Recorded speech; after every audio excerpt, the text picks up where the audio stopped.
We will get that camera up and running in a moment. Oh, no, we're right there. I know, I have to pin it. Oh, all right. I'm letting Dolores do technology tonight. I am Maria Ortiz, co-chair of this committee. And what month is this? This is January, the first meeting of 2025. And this is my co-chair right here, Joe Restuccia. First, as a reminder to committee members, there's a hybrid policy. You can find that on our website. To conduct business, we have to have a quorum in person. And today we do, which is excellent. I'm going to skip the rest, go to second thing, to attendees of this meeting. The meeting is being live streamed. Thank you, Katie. And if this is your first time, I would recommend signing up for the newsletter that goes out every month. There's important things in that newsletter, including meetings that are coming up, what's on the agenda, and how to get the documents for the meeting. We have one item on the agenda today, which is excellent. Usually the run of show is that we have a presenter discuss something. The committee asks questions, makes comments, and then it goes to the public, and the attendees ask questions, make comments, and then it comes back to committee. We have a discussion. Sometimes we decide to write a resolution or write a letter, and then it goes to the full board where they approve it, or maybe not. Okay. And I guess we'll go around the room and introduce ourselves very quickly. Dolores Rubin. Gerald Stuccia, co-chair. Kevin Collins. There's John Danielle. Katie Savage.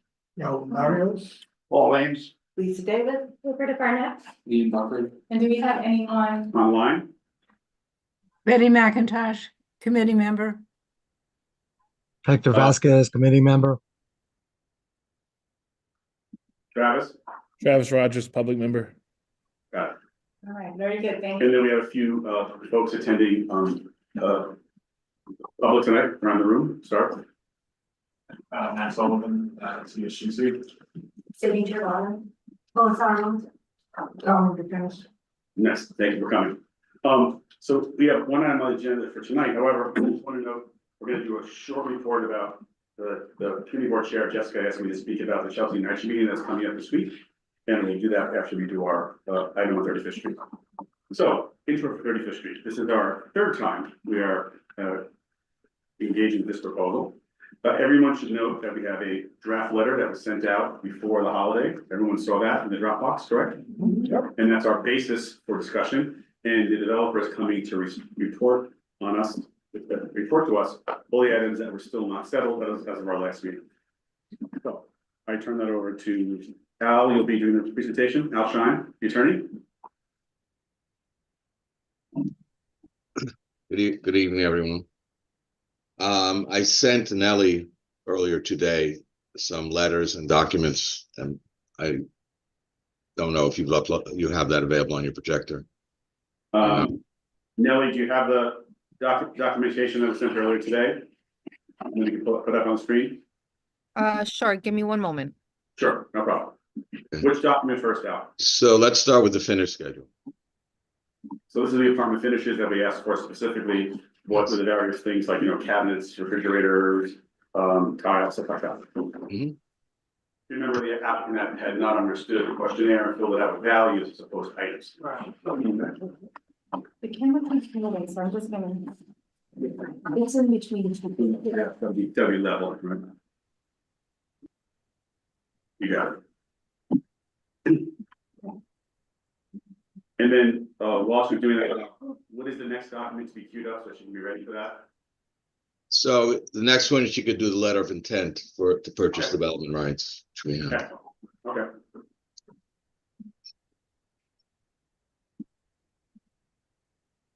And I believe everyone has been here before regarding this project, right? This is the two buildings on West 35th, illegal demolition that's now revived again to get affordable housing settled as we had agreed to back in 20. Joe, since we have some folks here that are from the public, they're new, I don't know if you want to just give a setting of what this is. So we have two buildings here tonight, 317, 319 West 35th Street. These are buildings that are protected from demolition through zoning. and they're in the garment center special zoning district. The owner, however, was issued a permit in error by the Department of Buildings, and the buildings were partially demolished. There's a stop work order on that demolition, and then during the period of time that there was rezoning in the garment center, the community board worked with the owner, and as a way to cure the illegal demolition, the owner agreed to provide roughly 14 permanently affordable apartments in those buildings. And the project was a hotel that was being built. So we had to go through a lot of gymnastics to get a project approved with residential apartments on the bottom, a hotel above, 2 separate lobbies. And it went through a whole lengthy process, and in fact was approved. And then COVID hit. The Department of Buildings didn't follow through on a lot of things, the owner didn't follow through on a lot of things, and work began again, and the buildings were fully demolished. And now we're back after a whole series of questions and stories in the newspaper about this site to getting back to where we were literally in 2017. And we're making very good progress. This is our 3rd meeting. We hope this will be our final meeting. Okay, Al. Ready? Okay. So, this is obviously a cover page. Please go to the next page. And then the next page. You don't need to take the contents.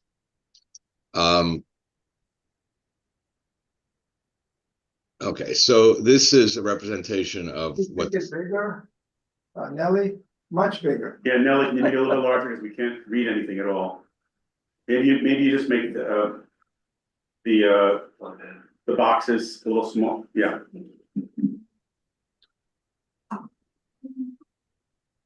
Great. Okay, so we're starting with the flooring.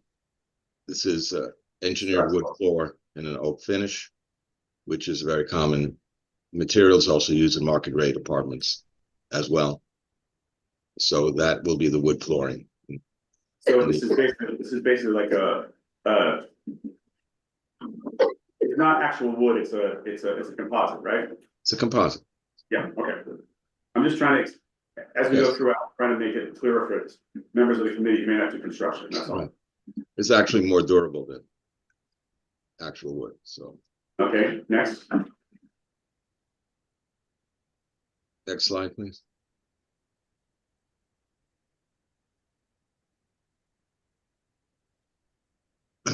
Now, okay, so it's a little hard to see on the screen, but this is, the bathroom will be done in a marble-like material. It's actually a porcelain, looks like marble, and it comes in slabs, 4 feet by 8 feet. And the slabs will be mounted vertically so that there'll be actual full height marble look in the bathrooms. And I would say, done a lot of affordable housing. I have not yet seen a bathroom that has a marble look like this. So it is porcelain tiles, but it does read as marble. In the affordable apartments, all the apartments. There are only affordable apartments here we're talking about tonight, the hotels. Right, you probably would see it in the hotel rooms, but this is, we're not concerned about the hotel rooms right now, but they are going to use a high-end finish on the walls in the bathroom. Thank you. Next. So this is the toilet, which is again a very high-end toilet. It's heated, it plugs into the wall. I've never seen this before. And Al, am I correct to assume that these are the finishes in the hotel rooms? yes, Okay. the same as being used in the hotel. So they're doing the hotel finishes because they already have a contractor and stuff like that. Okay, thank you. Mm-hmm. Next slide, please. So this is a typical bathroom vanity and that they're going to be using. Kind of a wood look on the outside. So it's a wood vanity or a Formica vanity? We can't see it that well. The vanity, it's an MDF that is, I believe it's MDF that looks like wood. Okay, particle board, and then cultured marble means that it's ground marble and it looks like marble when it's formed. Okay. On the sink, right. Got it. Okay, next slide, please. And this is typical bathroom chrome faucet. Brush chrome, Home Depot, about an time. Okay, next slide, please. So this is an LG washer dryer, stacked electric dryer. Operates ventless. I told my client this is actually the same washer dryer that I have in my apartment. It's works very well. Well, the main thing is that it's ventless, so there's no need for running vents. Ventless, It's a right. 24-story building, right? It's a new technology. You don't need to vent it out. It goes down the pipe. Right. Next slide. So here we have the kitchen cabinets on top, which will be white cabinets. And dishwasher is below, which is stainless steel front 24-inch dishwasher. A standard, yeah. Yeah.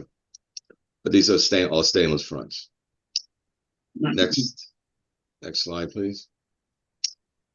And this is the range, it's a 24-inch range. And a built-in microwave above. And electric is, that's required today. No more gas. Right. Okay. Next. And this is your fridge, 24-inch stainless steel front with a freezer below. Nice looking. Is that large enough for the 2-bedroom apartments in terms of cubic feet? We'll take a look at that. I think we could consider getting a 30-inch the 2-bedroom apartment. I think he's looking at 2 bedrooms. It's not gonna be enough for a family. We could do a 30-inch in the 2-bed. Okay. I think that's it on that finish schedule. Okay, so the next document.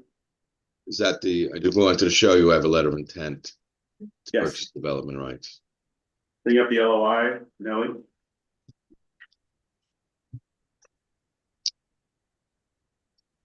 So just checking, so what we were able to just see was more detail in terms of what these affordable units will get in terms of finishes, because we were receiving the dollar amounts and we weren't receiving what we normally would see. Is that correct, Joe? Yes, and so we'll take this and in line 66 to 68 in a letter, we'll embed this information, then we'll attach everything to it like we normally do. We'll do a table that lists everything else. Okay, go ahead, Al. Okay, so we just want to show you we're not fooling around. We have a letter of intent with the adjoining property owner to purchase all the development rights they have, which is 7,000 square feet. Lawyer for developer and for the owner are negotiating the contract right now. And so is the LOI signed? It is signed, but the one I have is not signed. I was unable to get a copy of the signed one, but I'm. So if you could just provide us, so I Yeah. understand folks in real estate, especially how this works, when you're making a deal like this to purchase development rights, you do something called a letter of intent saying you're gonna do it, right? And you sign a document saying you're gonna do it within so many days or weeks, whatever it is, and then you actually go to a contract. And you do a contract and then you go to a closing. So there's a bunch of steps on this. And the last piece Right. is It takes time to develop the contract because it involves zoning money. documents like that. Well, Money. time, I mean, it's a complicated transaction, but that's And- underway. That's underway. And end of the day, everything is filed, the tax lots, the zoning lots combined, and that enables a transfer to happen from one part of the zoning lot to another. So, and it gets recorded against the property. So Joe, just as a recap, the reason why that Oh, they yeah, are yeah. buying the development rights is because they are overbuilt. If Right. they will be overbuilt by installing the affordable housing. That because it was built as a hotel, the lower floors were built as mechanical floors, those don't count toward the floor area in the building. And so when they now are converting those mechanical floors to instead residential, they're out of floor area for this thing, for this site. They're a 24-story hotel and they cannot actually legally put these apartments in without requiring the development rights. But the development rights are 7,000 square feet? So Is that That enough doesn't to seem like cover? much. that's I my thought they question. said close to 10. Yes. That was meant, yes, these are the, right, yes. So committee members, beat me to the punch. Thank you. So, Alvin, what was the deficit in development rights that had to be purchased to put in the affordable apartments? Okay, so that is a little bit of a moving target because they're not, in terms of the plans, they still have to make some deductions for mechanicals and things like that, which will be removed from floor area. Right? But they should be pretty close. If it is possible, they'll be off 1,000 feet or 2,000 feet. I don't have the numbers now. And to the extent that they're off, that may be, 1 or 2 hotel rooms might have to be closed. But this is all that we can acquire. These are all the development So rights. I think the issue we raised last time, first, everyone should know that the option that was presented was doing permanent closure of hotel rooms. And the committee felt that that was not an option to pursue, given the developer's track record on following through on things. What is the total amount of residential square footage you need to do the affordable apartments? I think it's about 10,000 feet, but That's it. Okay. the thing is, it's not simply 3 because I understand. there will be mechanical deductions. We may get pretty close once they rework reinstallation of the mechanical. Everyone understands, and they have to file again to get approval by the Department of Buildings, right? Yes, correct. So a little bit of chicken and egg here going on. So Mhm. mechanical space does not count for floor area, right? Ever. So they have to go through the process, but I'm gonna ask you a more important process question. Because we're going through this, you can't get a modification in the approval of the plans until you have a regulatory agreement with HPD for the affordable units. So how are you? Actually not, Joe, that's not correct. The Okay, regulatory agreement is for the Article 11 exemption. It's not inclusionary. So because it's not inclusionary, we don't have to have the regulatory agreement to get this approved. It's simply, the pure business, pure Department of Buildings matter. that's not what HPD informed us when we met with them 3 months ago. That they anticipated they would not be able to give any approval to DOB until the regulatory agreement was resolved. Okay. So that's a policy decision. They're deciding that that's the way it's going to be. But again, I think, I want to say I'm offering this in the spirit of, we want to work this out, so we're trying to find out what the trip hazards are here, right? Mm-hmm. So maybe I would suggest, after we go through this and see if we take a position on this, that then we could, the full community work this, so the meeting with PD to decide how, maybe there's conditions or something in the agreements, but we don't want to stop it, we want to make sure it's going to happen.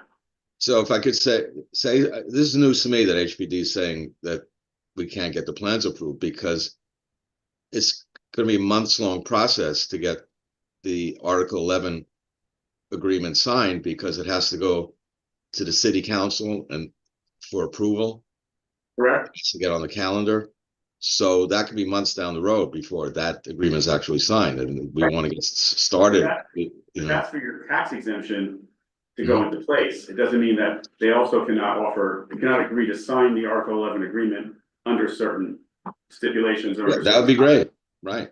So Joe, I mean, bottom line, I think that we all agree that this project has dragged on too long. Right. And also the longer it's dragged on, the more risk that this project has presented, as there's been a change at every step of the way of what this was going to be. Mhm. So I think we've been pretty clear that we want the affordable units. Right. And if it's a couple hundred, even 1,000 square feet that we're dealing with, I think that the board can be very comfortable advocating to get these affordable units to say, we're okay if this is not aligned with zoning, and to find if there's a way for a variance or whatever it is to work within that and be supportive of it. Yeah, I don't know the means and methods, but I do know that the committee sentiment is we're not going to accept closure of hotel rooms because we don't know what's going to happen after everything gets settled. So I guess Alvin, we have to figure out, our goal is to make it work, all right? And I think we were trying to identify the issues for you, which we'll put in our letter. And that's a good example of something that we would put in as it's got to be resolved and working with HPD on the sequence of it. And also, you understand that your plans will have to be reviewed by the part of HPD building and land services, right? Yes, and will have to be, although Bill's jurisdiction is rather limited here because it's not inclusionary. No, Bill's jurisdiction, it was not, the other building on 38th was not inclusionary, and there was a full build review, and they made changes for ADA compliance and other things to meet their requirements. We will go through that, but also We have a person here. at the same time, we want to get through DOB, so we'll go parallel. Your review might be concurrent, but we have to figure out how this gets worked.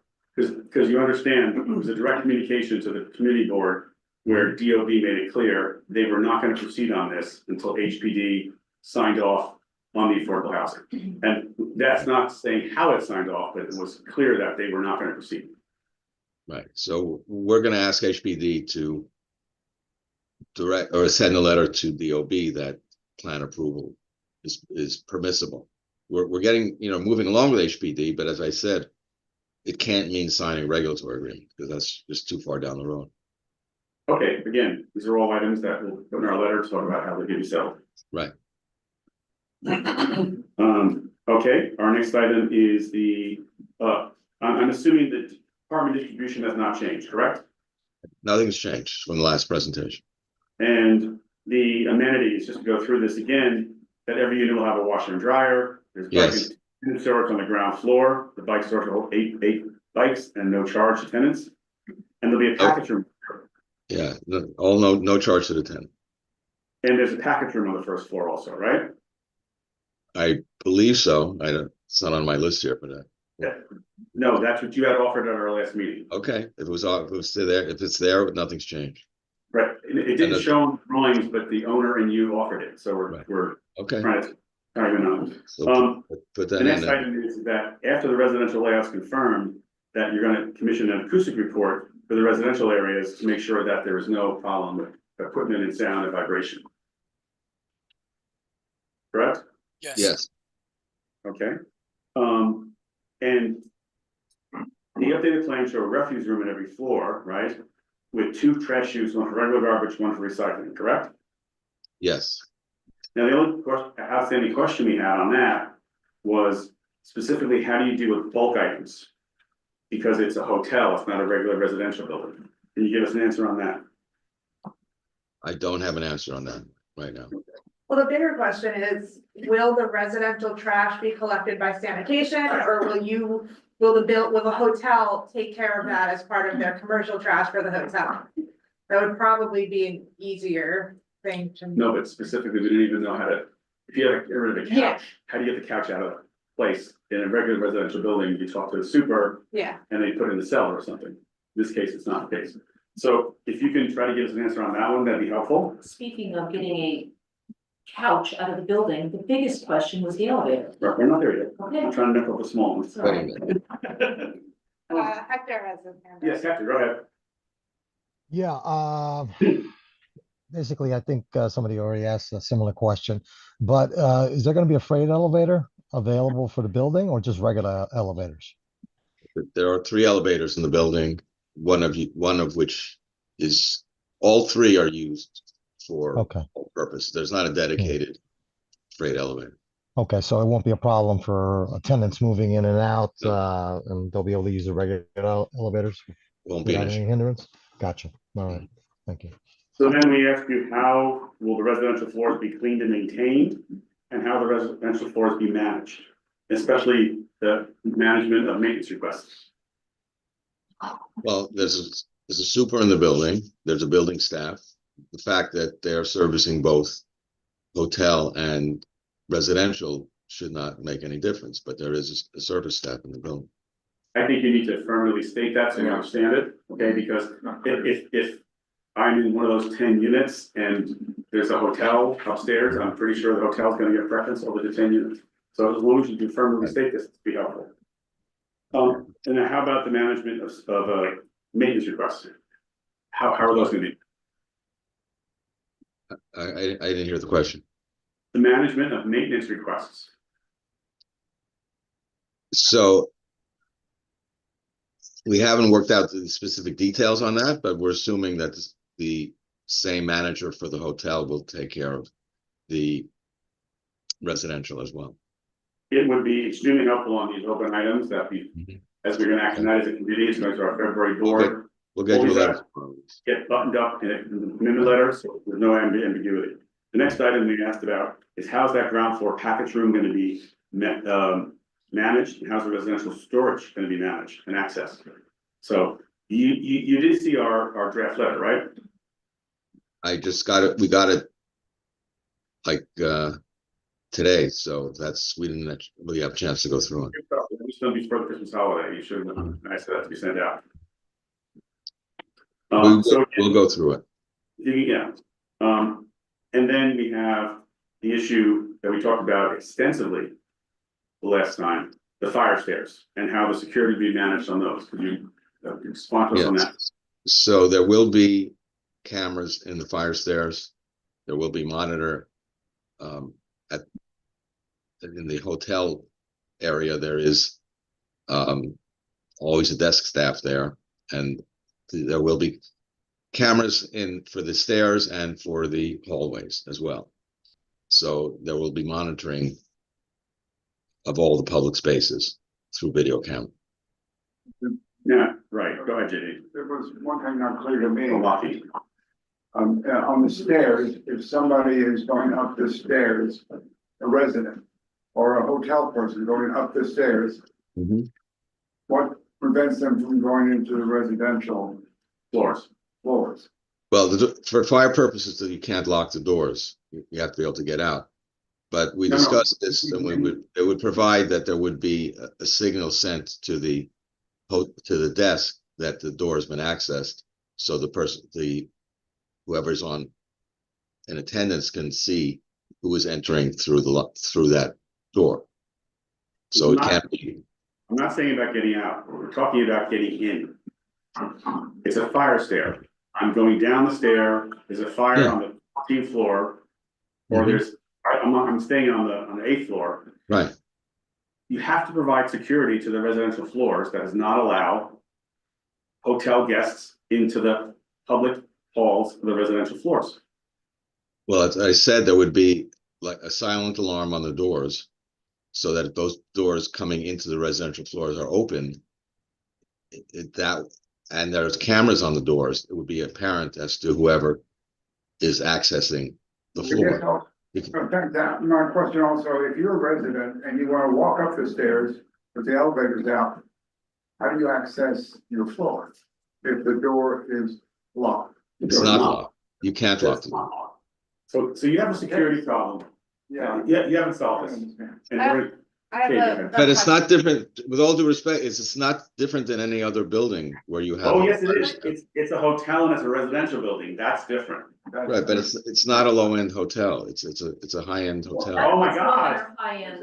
It doesn't matter. It's So- still a security issue. So aren't a lot of fire stairs, you can exit out into the stairwell, but it does not allow re-entry? Correct.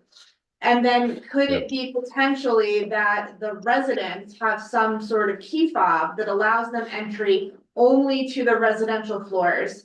And you would not provide anything like that to the hotel guests, because why would you? But I can see if you live on the second floor, I wouldn't wanna wait for an elevator if there's hotel guests, so. If it's out, the elevator. Yeah, so I think having fire stairs that have no reentry and key fobs for the residential floors could be a suitable Great. I'll call the architect tomorrow to see if that's legal, if that can be done. If it can be done, it'll be done. I really want to say that this was an extensive discussion from last month, and we need, in order for this project to move ahead, we need basic issues like tenant security on the public halls that has nothing to do with a camera or an alert to a front desk. Yeah. I live in the building. I do not want Larry, Moe, and Curly from Ohio getting off the wrong floor and not knowing where we are and coming on my floor and screaming at your bachelor party. I mean, this is reality. So let's figure this out. And I hear a bit of So edge of my voice. the suggestion was made about on key fob access. If that's legal, we'll do it. I need to find out whether it can be legally done. Well, I think the bigger question is it legal to have an exit you can go down a fire stair, but you can't exit into another floor. That's the bigger question. Yeah, that's If precedes the it's follow-up building question, yes. entry, when you're in the stairs, then you can only get out of the stairs all the way down to the exit, Right. and you can't get into another floor. It's legal in commercial buildings. It's for sure. commercial. In Yeah. Commercial for sure. Right. So we don't know, but we expect an answer, yes. Pete? Generally, hotels have fire wardens. How will that be assigned? That responsibility? Building Will that staff, be What is the assigned fire to ward? Hotel or hotel and the residential part? Fire ward. What's their responsibility? I don't believe this applies in this type of building. I know you It have, may be too small. yeah, We don't know, but he'll get us an answer too. I think again, this is the kind of thing that is, from the committee board point of view, it's frustrating because we're trying to move it ahead. mhm. And these are the kinds of things that I do not believe you're gonna get a full endorsement for residential units in a building that hotel guests can enter their public hall. I have a question, so the development on 38th Street, that also is part residential, part hotel. Have they come up with solutions for this stuff that could be looked at as like, hey, this is what they're planning, then we can use that same thing. That's It's the same actually situation. built, so we should probably just ask them that question. Yeah. So Al, Yes. I'll get you the contact information for that developer to see how they resolve these problems. Joe, I'm sorry, one further question I don't understand. Where do the stairs exit? Do they exit to the street or do they exit to the lobby of the residential portion? Bottom stairs To the street and the lobby. into the lobby, yeah. Oh, one to the Lobby. street. One to the street and one to the, There are Which, two, there's which two lobby though? hotel lobby. I thought that, hold on, Okay, and there- can you clarify which lobby? 36 or 35th Street? No, to 35th Street. Not sure you heard the question. We want to clarify where those exits are. We were all talking at the same time while you were responding, sorry. Who's on mute? You're on mute? Were you responding? You're on mute. Yeah, Leo, you're on mute. Oh, yes. The question had to do with where the fire stairs exit to. It goes to the street and it goes to the lobby. We have two doors facing the street and facing the lobby. Lobby, Leo. Huh? Which lobby? Yes, We have a two staircase. The west staircase, the staircase A, going to the lobby on the residential floor and goes to the street. The other one, the staircase B on the east side, it goes to the hotel lobby and to the street. great. that's good to know. Yes, yes. So if you They're separate. descend from the hotel, you cannot get into the lobby of the. No, that, Well, all floors have And access. also, if you guys want a private security for the residential floor, the fob key doesn't work, we can hire two security on the staircase. I don't think that's, I don't think there's a little bit of realistic, we want to inject some reality into this. That may not happen long term. We need to solve this permanently, so there's a secure living experience for residential tenants. Because it's gonna happen if it's not managed this way. Yes. Okay, the next thing is the community facility, right? So we asked you for more information on this, and to develop a plan for it. Where are you with this? And are we gonna have further discussion? How can we have further discussion You're about it? talking about the space that's adjacent on the first floor. Yes, Yes. correct, Okay. yes. So this is something I think kind of have to take out of the equation for now. I know it was brought up at the beginning, because that's the first place that's going to be cut if we're short on square footage, as opposed to a hotel room. So that space might be, again, we don't know until the mechanical deductions are made. But if there's any reduction of legal floor area, it would have to be that space first. So And that would mean you would remove part of that roof, correct? no, you close it up. Just close it up.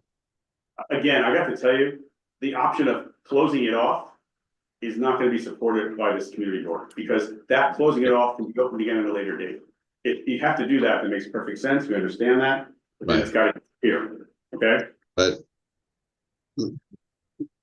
so based on the fact we cannot purchase enough floor area Right.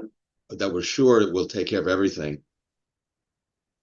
That is the last space. That's gonna be the first space that will be cut. And however it's cut, I can't tell you, but I don't want to make a representation as to how this space will be used. We'll revisit it later once we know where we are as to what can be done with it. But I don't want to represent what it is if possible we can't use it. We just need to open up 50% of the roof, right? In the back, just in case if we have to seal the area for the FAR. Right.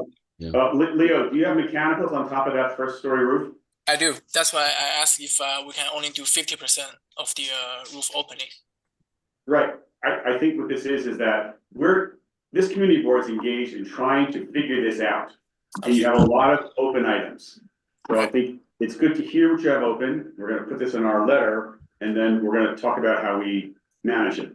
So let's come to our last item, which I left for last, which is the largest one. Hold on, before we I'm leave sorry, that. go ahead, sorry. go ahead. So what I was just hearing Leo saying was that he is open to That's not right. having a full roof, which means does not leave that potential space to be a party area or something like that. Or in the use future, afterward. Or use whatever. Right. So understanding that, I think I think at least most of us would be comfortable to get to those affordable units that we would Correct. get if this project's approved. That if that proposed area, which would have been space for residents, disappears, that's okay, because we then get permanently Thank you. affordable Yes, units. yes. Okay, great. Yeah, I think we're just trying to get the fault items in here figured out. Yeah.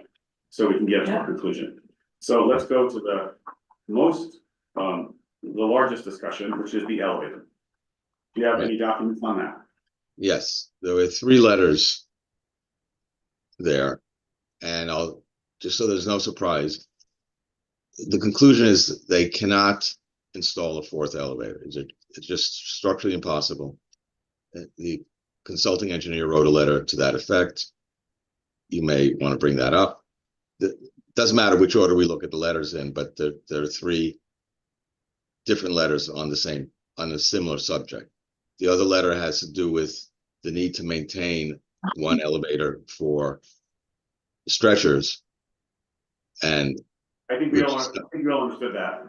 Everyone understood that, and that would be yes, accessed by key card or whatever for that particular use, or like the moving of furniture kind of use. We understood that. So go ahead. let me see. I want to make sure we have the same letter up. This is a structure.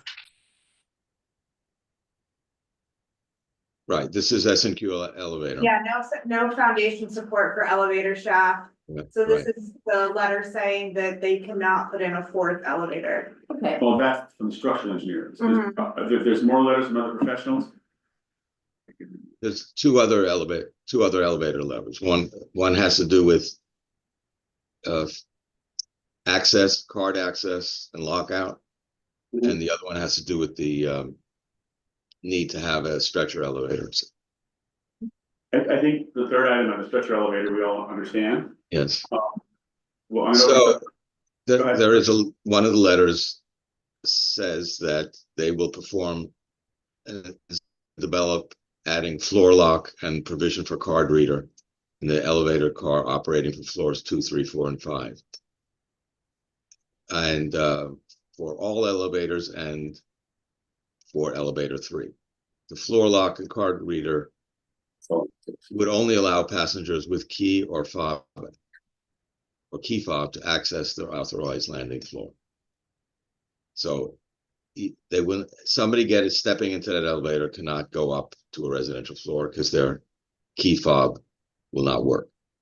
Okay, I think that's what we were hoping to find out. Did you come up with a solution for the fact that there's only gonna be 3 elevators and that anyone can step into an elevator? Is that correct, Joe? That was our main issue, Correct. is that we wanted to ensure that Curly, Larry, and Mo from Ohio. On my residential. I think the residents of Ohio might take umbrage to that, but that's. That's okay. I don't have a problem. I'm a New Yorker. The Ohioans can come after me. Yeah. So I think we need to understand this again, so let me just try to repeat it. There would be a floor lock, meaning that unless you had a fob, right, a card, you could not press 2, 3, and 4 to get into the building, to access those floors, right? That's correct, that's correct. And that's via a card reader, right? Or you can get on the elevator. Yes. Right, that's the problem, but. But there will be cameras in the elevator, There'll I'm be sure. cameras, there'll be Camera in the cameras in the elevator. elevator, camera in the lobby, We're struggling camera with in the it. hallways, stairs. Larry, Mo, and Curly get on the floor, get on the elevator. The residential tenant says, I wanna get out of 4, And they follow and them. they follow them. Yeah. Well, I mean, that's a scenario where you have to call security. You have to call the hotel and say, hey, your guests are on my residential floor, please remove them. Wow, that's a setup for great relationships, management going forward. I'm saying, I'm not saying we can't solve It's it. a hypothetical situation It's if not so- that happen. It's not hypothetical, because the population of this building is mostly hotel guests. Yeah. They're transient. Yeah. And the issue we have here, and Raul knows this from his own building, Hmm. we are mixing transient guests with a permanent residence. Yeah. And how do we protect the permanent residents? And I think this is a great step in the right direction. I don't know if it's gets us to where we need to be exactly, because the other thing is, if I'm coming down the elevator, right? And the people in this elevator already, what JD raised last time, that the volume of people from floors 5 through 24, that is gonna occupy the call to the elevator. Yeah. So we don't know how that gets managed, because we don't want the 10 households living here to be waiting 20 minutes for an elevator every time they come home if they're running out to get a cup of coffee. So did we talk about having one elevator be set for priority for the residential floors? We did mention it. We mentioned it. Is that something that's possible? Al, is that something you've looked into yet? We did not get a response from the elevator company. I will find out tomorrow if it's possible. And by the way, we understand this is a thorny thing to solve, right? But we're trying to solve it in the best way possible. The other thing I wanna note is that HPD will be weighing in on this, and this may not work for them, right? So What do you mean? I'm not. The HPD is fine with the hotel, this scheme. We are making accommodations for the benefit of the community boards, but we're not, HPD is not requiring any of this. Oh, okay, so I guess HPD has given a different meeting than we had with them and DOB 3 months ago, where they were hell-bent on making sure this was absolutely properly done. So I think we're gonna circle back to them before we meet with you and them to see where they are. Okay. It's sitting with their special projects person in the inclusionary division. All right, let's go around the room now. Anything else to offer, Al? No. Tonight? No. Okay, let's go around the room and start talking about this a bit. Let's start with Kevin Collins. Let's come back to you. Yeah. Okay. Let's go with Lois. You, Yeah. I've spoken enough, but. We have one option, in the rush hour, we can have one guy operated elevator for residential units. Okay. Let's start with Leo.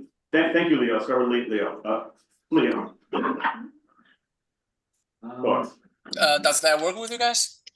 I don't know. We want to just gather this information and try to understand it. Okay, yeah. I've heard a little bit about trash and the trash setup. I wanted to ask about, given that it's a hotel, if there's kind of you see all these hotels with the industrial style laundry movement. There will be, yes. Is there spaces for that? Is that taking place on the street?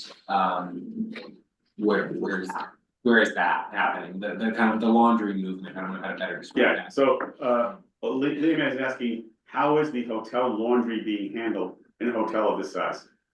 Most of them are internally, You have a laundry in the building? in the cellar floor, yes.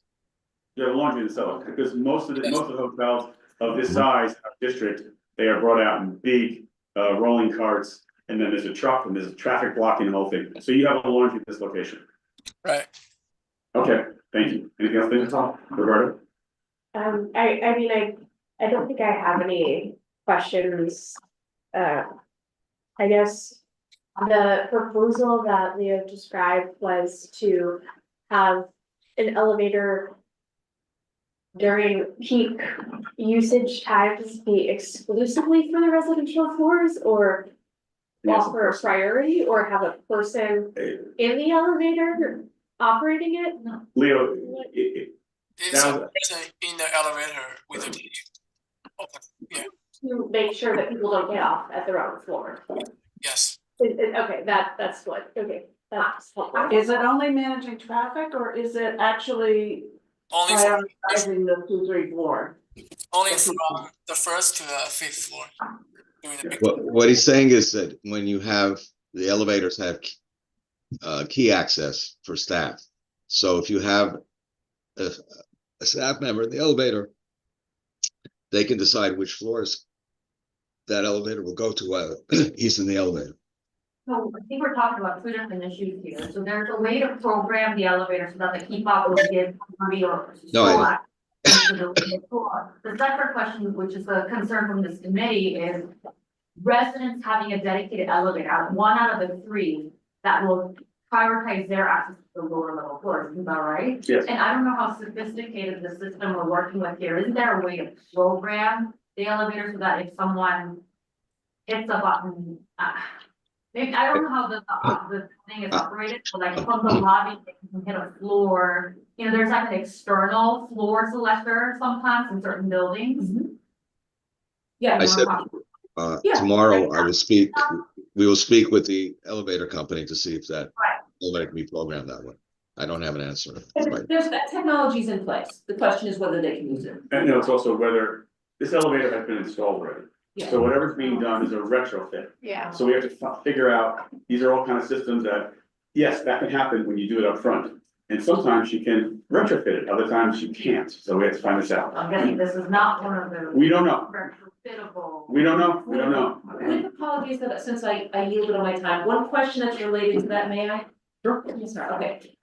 So is there any possibility that the large elevator, which must be available to fit stretchers, is the configuration set up that that can be the dedicated elevator for residents and clearly usable in an emergency for the whole building if the stretcher is needed? They need 3 elevators for the hotel, that's the problem.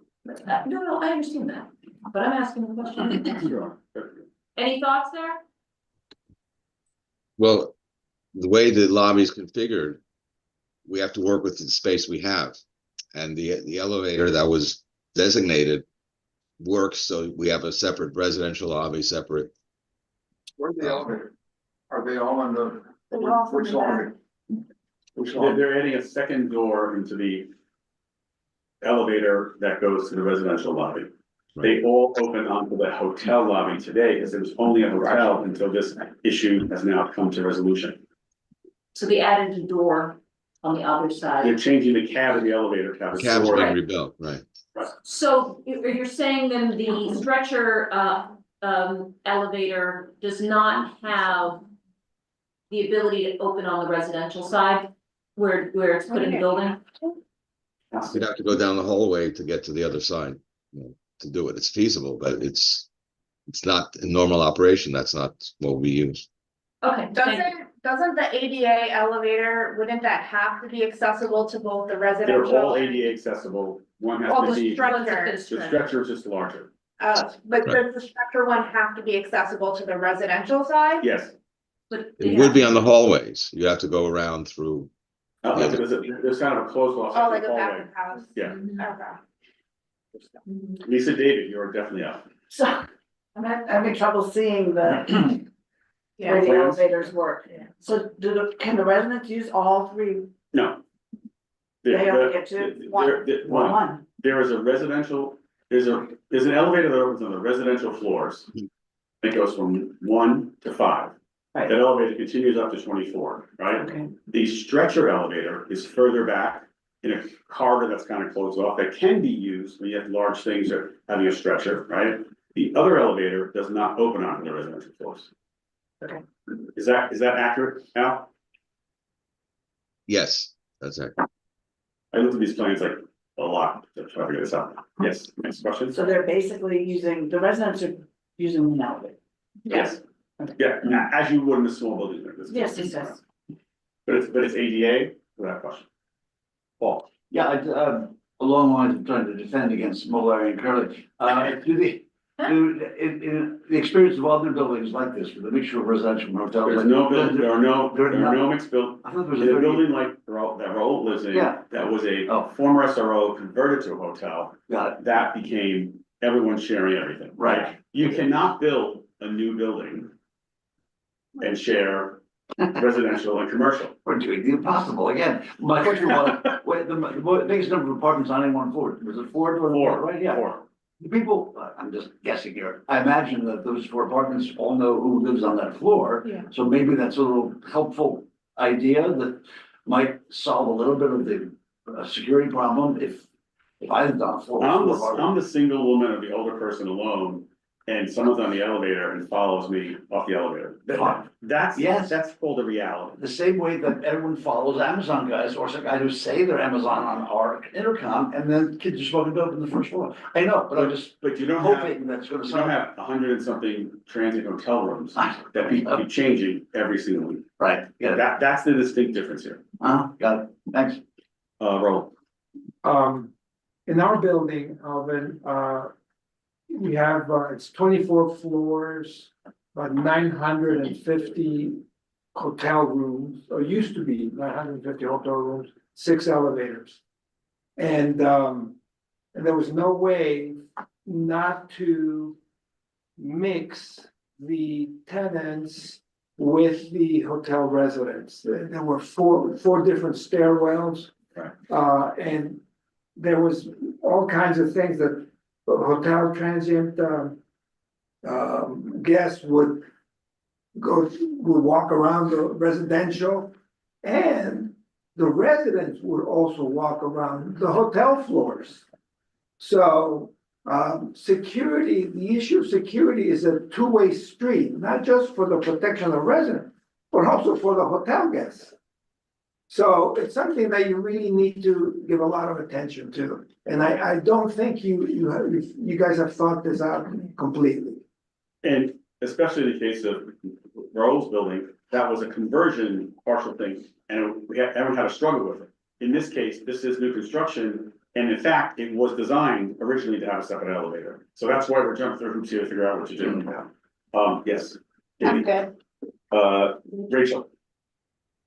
Seeing that we probably will need to do another follow-up to some of these outstanding items, what's the intended timeline now? What's the timeline we're working with?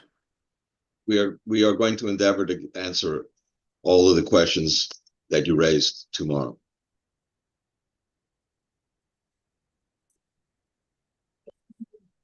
We would hope to have this put to a vote at the next, on your Thursday session, because we want to move this along. Thursday. Unit forward. Oh, our full board in February. Yes. Yeah, I'm sorry. Yes, Yeah, given that these units are gonna be residential, basically for families, I can envision children and pets, a mixture of both. I have a document picture, what am I gonna do with that? Yellow. yes. I mean, I'm not sure if we brought that up about that's Well, do they have a pet policy?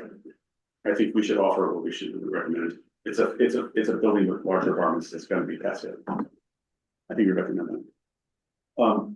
JD. Yeah, thanks for Alvin and your crew for working on this. The problem is, I'm still not understanding everything about the stairs, the door to the street, how that locks, is it checked? So we can talk about that. Those are locked. Right, outside. right, but they need to be checked because. Anyway, thanks. Perhaps just one question going back to the elevators, but put it in context, there's gonna be 10 affordable housing units and 140 hotel rooms, correct? Yes, 140 hotel rooms and 10 residential units. Gotcha, thanks. Is there gonna be a full-time or less than full-time attendant in a lobby? 724, it has to be. The hotel lobby, not the residential lobby. It's not, quite frankly, it's not economically feasible to have a doorman for a 10 unit, it's like a 10 unit building. We're not asking that, just asking about for hotel lobby staff, right? Hotel is a 10. I'm just taking in stages my questions, and your statement about economic feasibility leads into my next one. Did I mishear, just quite possible, that there be an elevator attendant or an elevator operator for a certain period of time? Yes, Yes, Leo offered that during rush hour. It would be an elevator operator in the residential, in the elevator that's primarily used for residential. During certain peak hours. Peak hours, correct. Is that a human way, if the elevator can't be programmed to prioritize 2 through 5, that? I think they're different. Go ahead, Leo, sorry. yeah, due to the FDNY, we cannot program the stretcher elevator to not go to the 7th floor. The only time that we can do that is with the operator in the elevator. Right, the stretcher elevator is not the problem, that's behind another door in the public hall. We're talking about the elevator that services the 10 residential units, correct, Kevin? Yes. That's that question again? We're not talking about the stretcher elevator, which is behind another door in the public area, public halls. It's the regular elevator that services that apartment. Correct. Yes, okay. And then, there's been talk about, probably for efficiency's sake and cost sake, the folks or the contractors or the personnel that takes care of the hotel side, also servicing and or taking care of the residential side. Will this hotel and residential building be union?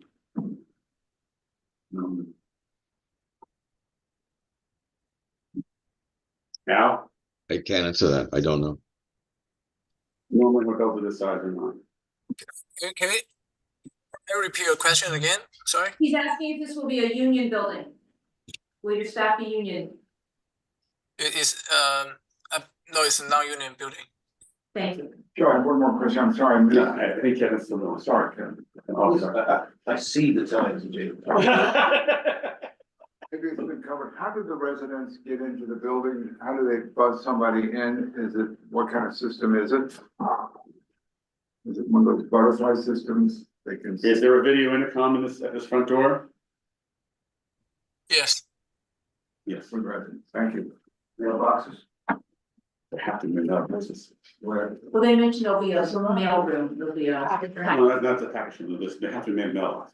The mailboxes could be in the packet. Where will the mailboxes for the residents be located? You're on mute. That's gonna be inside a residential lobby. We have a place for Amazon deliveries box and a mailbox place. Yeah. Okay, yeah, you can't get mail, bulk, that's my building is. Maria, you're last. No, we have people online. Oh, I'm so sorry, Betty. No, good, we're good. Okay, Betty, go ahead. Unmute yourself, remember. Please. Forward. Well, I think unmute yourself, yeah.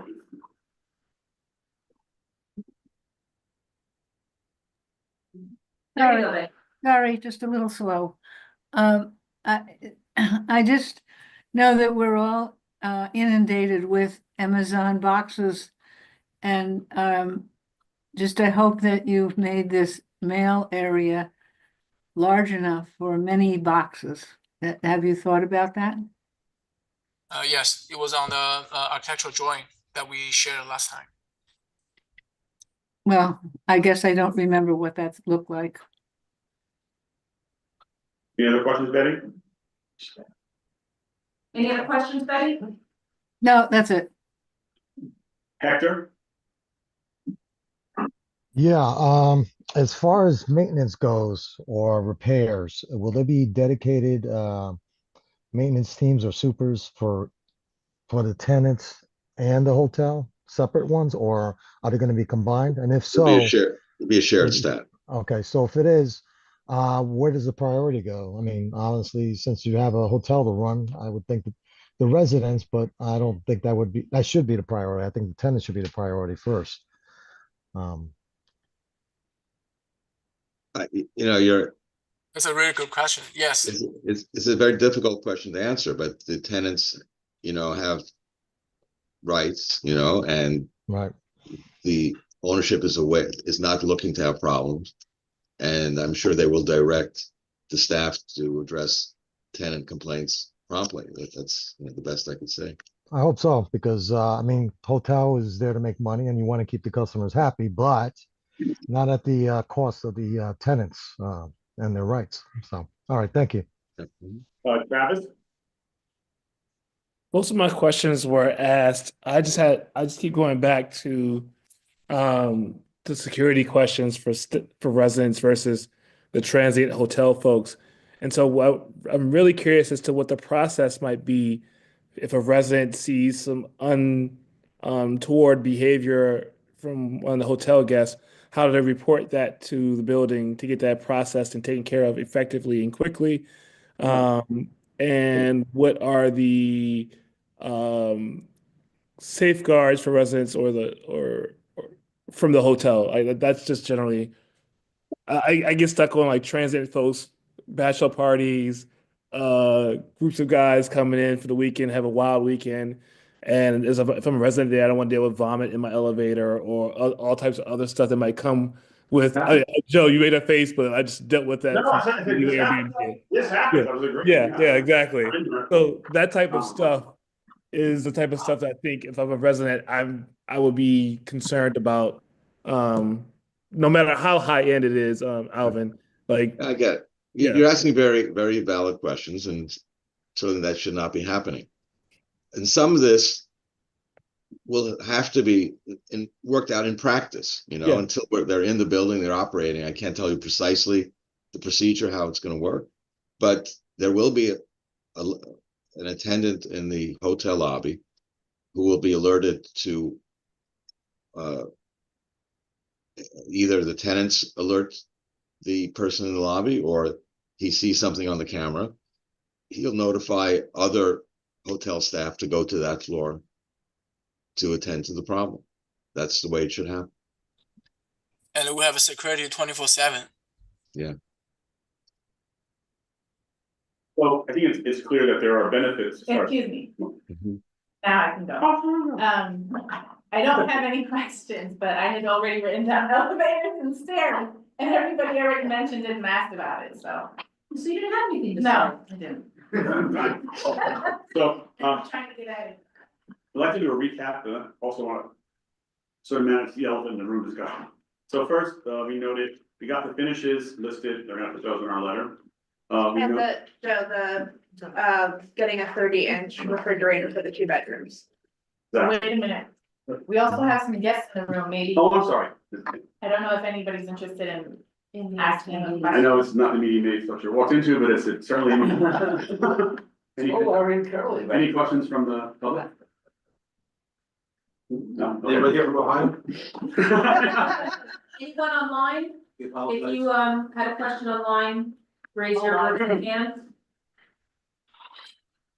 Okay, seeing none. The 2-bedroom, the 30 refrigerators, large, and whatever cubic feet is proper for the 2-bedroom family apartments.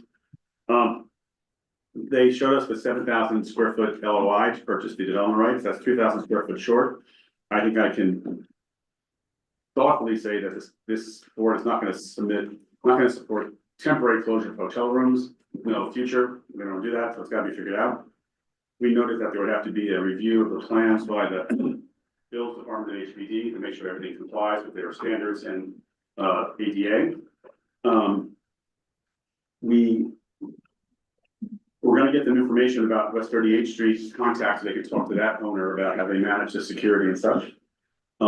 We talked about the possibility of having open part of the roof of the first floor extension with some mechanical equipment on to meet this deficit of the 3,000 or whatever comes in after the mechanical deductions, right?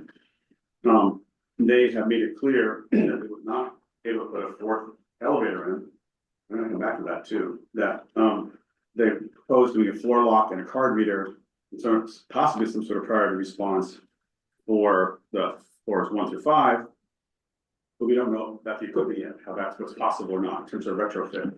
And that they would also offer the possibility of a rush hour operator. Pete noted that we should note that they should allow pets. How do we get the maintenance work orders here to be priority for the tenants? There will be a video intercom. The mailbox location will have to be out there on the drawings also, to make sure the package room is large enough. And I think, let's go through again, and the superintendent and maintenance will be shared between hotel and residential. Oh, Joe, just, the mailboxes are on the ground, and the package storage is also Right. measured. Oh, it's measured there? Yeah. Okay, so I didn't see the last piece of it, but it's hard to see when we got that. Yes, before. I think it does say 9 by 5.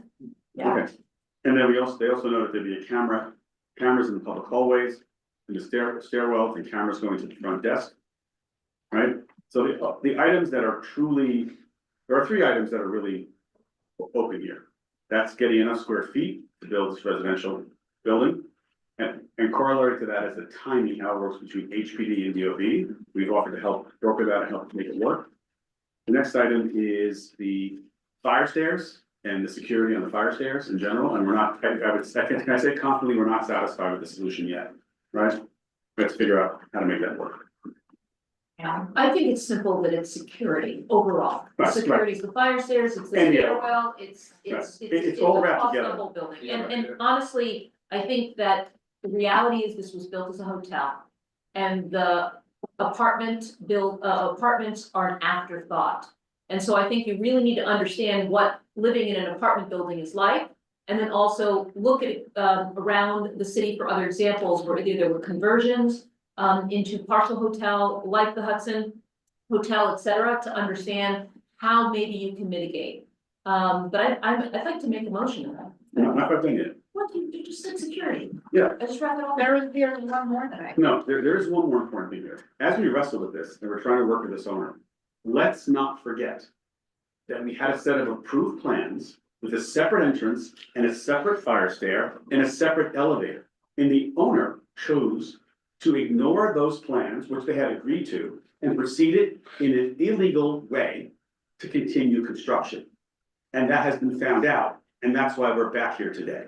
So this is really also a matter of cost. Let's never forget, this is a matter of cost. We're always gonna balance getting the project done and getting the unit, like Laura said, versus the cost to the owner. I don't know to what degree, unless we resolve the security issues, that the owner gets the pass on creating the problem themselves. We did not create it. We are trying to help solve this for this owner. And Mr. Shine, as the attorney, is new to this project, but this committee and the land use committee negotiated this like 3 times already. And we thought we got to a solution, and we did. And another project in the exact same circumstance on West 38th Street, did everything, followed the plans, and it's built and it's gonna open. And everything's in place. So we are trying to work with remedying something, but the owner created the problem, it's self-created. So I'm just saying, that we cannot, and I wanna note that in our letter here, Yeah. that we're gonna work, we're not like, we're not the deniers, like Cranes said about us recently. We are, figure it out, right? So I'm gonna propose, Wait a second, I think Roberto had something to say. Oh, I know you were thinking of something, I saw it. Oh, I'm sorry, I was in a polemic mode. No, I just had the thoughts, was not gonna bring it up, but. When we're there, the thought of the extra space, ultimately losing like amenity space. In theory, and like, if could become like a courtyard or usable outdoor space. That's what I thought, yeah. Because that would not count toward floor area, perhaps that could still be an amenity to To the the. tenants. Just for tenants.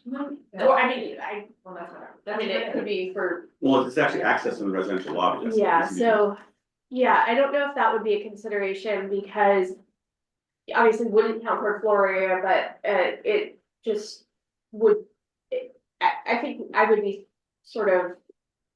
sad to allow a tenant amenity to, be lost away entirely, because the need to, make up the extra floor area from the hotel. So that's sort of the thought there. And I think that would be That's a a very nice little- gesture from a developer who created this problem to offer something as like a peace offering. It's not much peace we got, we're trying to figure it out, so because everyone's unhappy in the end, so we'll figure it out. I think to not lose it. Right. It's just, I don't want to promise something that we can't deliver, is why. No, we That's can what, just you know. suggest it and it can be looked into. How about that? Yes. We're gonna- I'm not, two things, Joe, with the super, that's important that it's designated, there has to be some. We need some, I wrote maintenance priority, because the issue here is, it does make sense in a building this size that there's one staff. But at the same time, how do we get this priority for these tenants? That's right. You're gonna run to go fix that stopped up toilet, in 14K. And if the and not- supers for the hotel as well, Right. that's not sufficient. We can have a dedicated maintenance guy, handyman, for residential only. I don't think it's. The other thing is, what Dolores mentioned is that we do want to solve this. Oh, Joe mentioned it too. Okay. No, listen, I think we're on the same page. It's how we get to where we're going. Okay. And also remind ourselves, we're on 1-3, so Dolores, take it away. So, I think what I'd like to make is a motion that, we recognize that this is a self-inflicted wound by this particular developer. Right. We are eager to have more affordable units, but we need for this developer to solve for some very critical security problems. And also to provide for us the blueprint for them to be able to get a certificate of occupancy through the acquisition of those floor areas and the removal of some of the floor area and how that actually will be spelled out.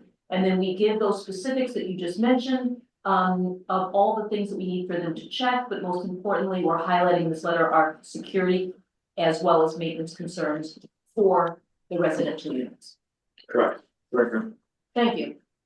And I think we make this, our approval conditional on getting these things resolved, Absolutely. because that's the key part. Okay. Now, I forgot to say that. Yeah, I know. I think that the developer can get back to us on some of the specific items, right? And include in our letter, but by the time we get through February, to February meeting, they may not have resolved these items, so. And we need to indicate to APD, the Department of Buildings, before you sign off on something, these need to be resolved. Like BLP stipulations. Exactly. There you go. Very good. Yeah. And the developer will also give us a letter of commitment, like in our other letters we have for inclusionary kind of stuff, same thing. Okay. So, those in favor? What about online? Can I just have a Short question, clarification? Okay. clarification. Is this I'm not trying to be silly, is this an approval of conditions? Yes. Yes, Oh, and it was unanimous. Everyone online had their hand raised. It's definitely approval conditions. But that'll still line will say. It's got to say, I said, because I mean, we would never approve something with so many loose items. Right. This is not our. And I think connecting with 38th Street is key, because if that made it through, they've learned the lessons, they can apply some of those same things. I'm pretty sure they have fire state in that book. So anyone opposed? Present and eligible? Abstentions. All right, so Alvin, we will be redrafting this for the fourth time, and sending it around to committee to get comments, and then getting it posted on the website and sending it to you. Thank you very much. Thank you, Leo, for going through this. This is, as you understand, merely the beginning of the process. Thank you. All right. Take care. Have a good night. Thank Bye-bye.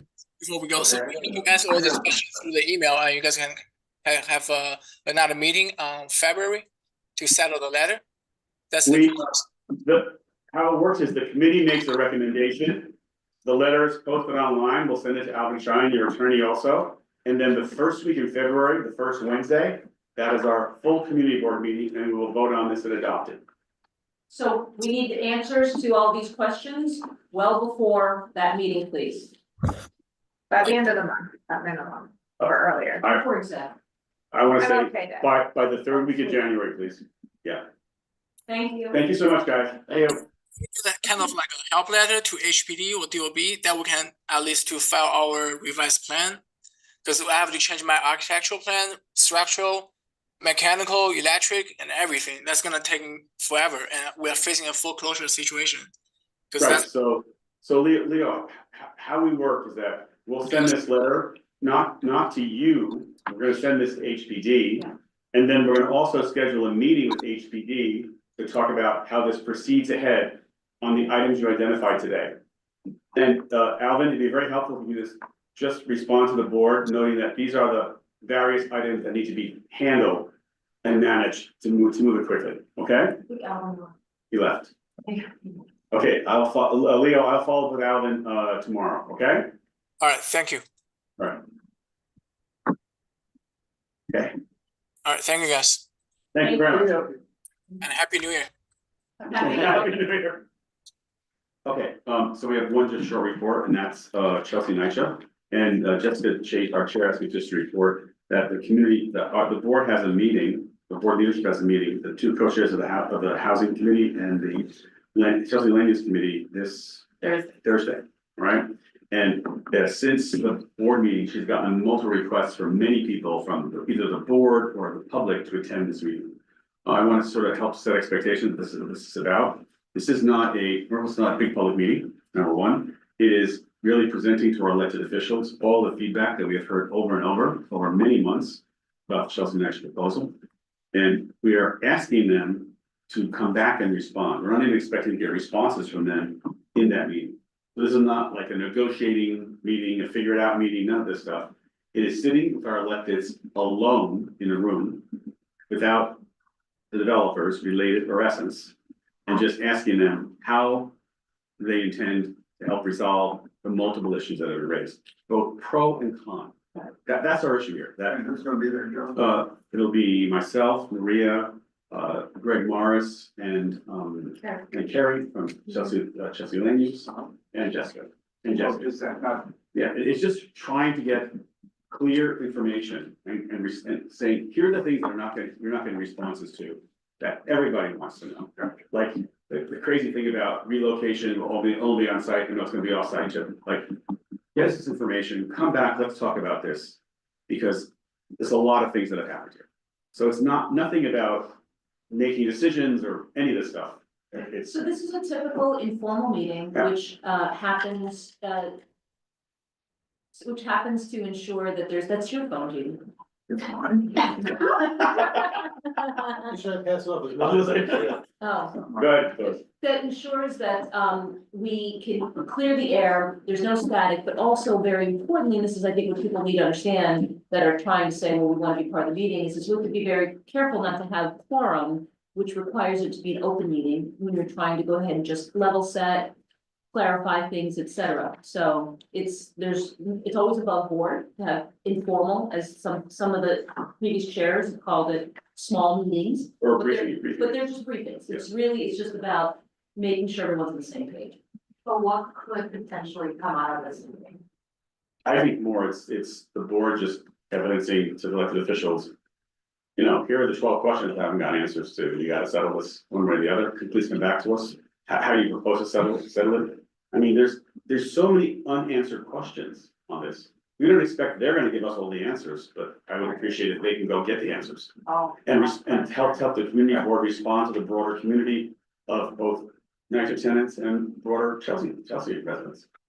I mean, But Rachel, I don't think of it as pressure. I think it's more trying to focus them. right, Hello, let's go ahead and literally put our eyes on this again. Let's hear exactly, because they haven't been showing up at most of our meetings.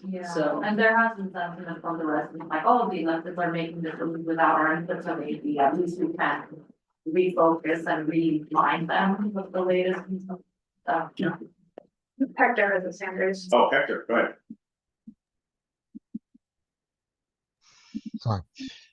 Yeah, I'm sorry I missed the meeting yesterday, but I heard some of the recordings. Apparently everybody who testified yesterday was against the casino, obviously, without the support of affordable housing. And I get that. I understand, Community Board 4 stood on the platform of being on the, championing more affordable housing for the city. But we're still meeting a lot of obstacles when it comes to Fulton houses and LHLC when it comes to affordable housing, and it's being sabotaged in every way possible, unfortunately. So, thankfully, hopefully when you guys have these private meetings with the politicians, um, that you keep that in mind, because honestly, we need the affordable housing, and this is definitely a guaranteed way to do it. Maybe not the casino. I mean, I have no problem with the casino personally. I think it brings a lot of jobs for the community. If done properly, it could be very beneficial. But you know how I feel about Fulton. Moving forward, we need this badly. So just want to know on every, well, it's housing development, commercial development, any kind of development in our district, community board frequently meets leadership with elected officials and talks back and forth very candidly about it. There's nothing out of the ordinary here. And in fact, the fact that we haven't had this discussion is out of the ordinary. That's the problem. That's the odd thing here. So we're trying to remedy that because this is moving ahead one way or another. We all know that. And it's how to manage the movement. And that's what's not really being attended to right now. I think regardless of your position on this, there are a lot of things that have occurred that are out of the ordinary. And the other thing is, did Jessica share with you about tomorrow? Yes, oh, I'm sorry, do that. So Jessica also said, for anyone who wants to participate, she's doing a Zoom at 3 p.m. If you want to raise any concerns, related to this topic or this issue, she wants people to feel heard. Right. Right, and so, she'll be available, and I believe the email, I believe the email is going out to both committees, housing and land use this evening. I don't know if it came out already or if it'll be later this evening, but it'll be Zoom tomorrow at 3. And Jessica apologized. She literally came back from vacation in Malaysia yesterday and came to a community board meeting. God bless her for that. So she's catching up on these things today. Yes, question. You said that it was, oh, sorry, my name is Mariah. Mariah, do you live in Chelsea or House Kitchen? I live in House Kitchen, in 10015. Okay. I was interested to know why has the project moved forward without the consideration of the community. You said that it was out of the ordinary. Why is that? Normally in large developments, when there's any major change, there was a major change here from being a renovation project to a construction project. There would have been considerable community discussion, and the process that got us to the first plan, which is renovation, was about a 6 to 9 month process with a whole pile of stakeholders and the city agencies involved in this. That came up with a plan. The plan was put out for request for proposal, and then there was a response back. The developer then worked with the tenants alone and came back with a plan to turn it from renovation to demolition and replacement. So that was something that was unexpected, and every step of the way there's been a lack of transparency here, that's all. And it's odd because normally most developers err on the side of being transparent because it's easier when you're going through a public process at the end. So we were just like working through it every day. And also the part of the development team here is NYCHA itself, right? And NYCHA That's problems. is bluntly their own worst enemy in this project. They have, Is that like? the answer is yes and no.